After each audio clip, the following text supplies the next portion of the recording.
All right, Paulo Costa just went in there and got the second round TKO finish over Uriah Hall, but that is not even the whole story, man. Uriah Hall put out a great performance. He looked good in the first round. He was pumping that jab.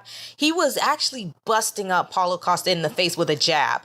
In a way that's a little bit embarrassing, but hey, it happened, it when you got a good jab, you got a good jab. And he was busting up Paulo Costa's face with that doggone jab. And then, when Uriah Hall is on, he looks like a ballerina. He just was lifting up in the air, spinning and doing that little spin kick to the body. He really actually looked very good. I thought that at one point, he actually did hurt Paulo Costa because he hit him on the side of the head and he hit him in the temple, square in the temple, and it, dropped Paulo Costa. Paulo Costa does not look like the type of guy who drops easy. Paulo Costa looks like, he looks like two Alan Joe bands put together. If you just put two or three of those motherfuckers together, that's what Paulo Costa looks like. He is just insanely yoked, jacked. He looked like a superhero or something, like somebody from Marvel Comics or one of these Marvel movies. And he's on one of those Marvel diets or some shit. I'm surprised that Uriah Hall was able to hang with him for as long as he did and hurt him the way that he did and take him down.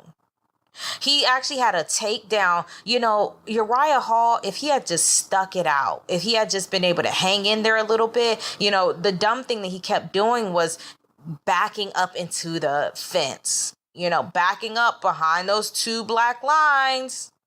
The Cagenomics will tell you that's where the fights end. Luke Thomas will tell you that's where the fights end, right there. Because when they were out in space, Uriah Hall was able to move. He was able to be fluid. He was able to pump the jab. It was just a great fight. It was a really, really good fight. And he just had more mobility out there in space. When Paulo Costa got him up against that fence, he was just all types of combinations. I mean, body, head, hook, uppercut. It was an uppercut that hurt him. I actually don't know what hurt him because there was a couple of dirty blows in there, some blows to the balls, some speed ball punches. He punched him in the balls. I saw a punch to the sack. He also kicked him square in the nads, square in his junk. I just was like, geez, that's kind of a bit much. He kicked him square in the nads, punched him in his junk, and then he also grazed him against his cup a little bit.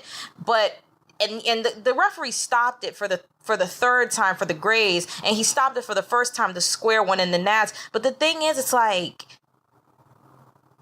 if people were trying to boo, it's like he punched him a lot. He was punching him in his, below the belt quite a bit. But it is what it is.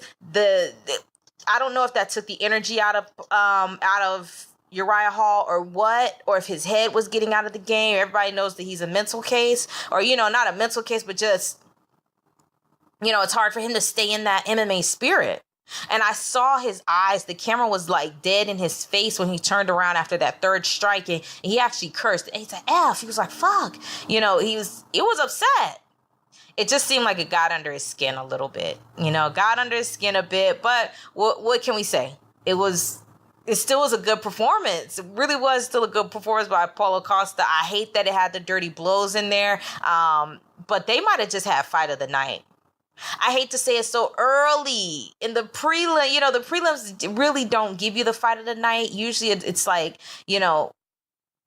of the I'm hoping that it's something on this main card. But that was just such a great fight. For us, the Drakkar Klose fight, Drakkar Klose versus Lando Venata fight was really close, and it was a really a good fight. That could have been fight of the night. But then this fight was even better. This fight definitely could have been fight of the night. So I don't know. We'll see. We got Gohan Saki coming up next. So congrats to Paulo Costa. I thought it was a really great fight, and looking forward to seeing more of him. He definitely put the whole division on notice. So congrats. Let me know what you guys think in the comments.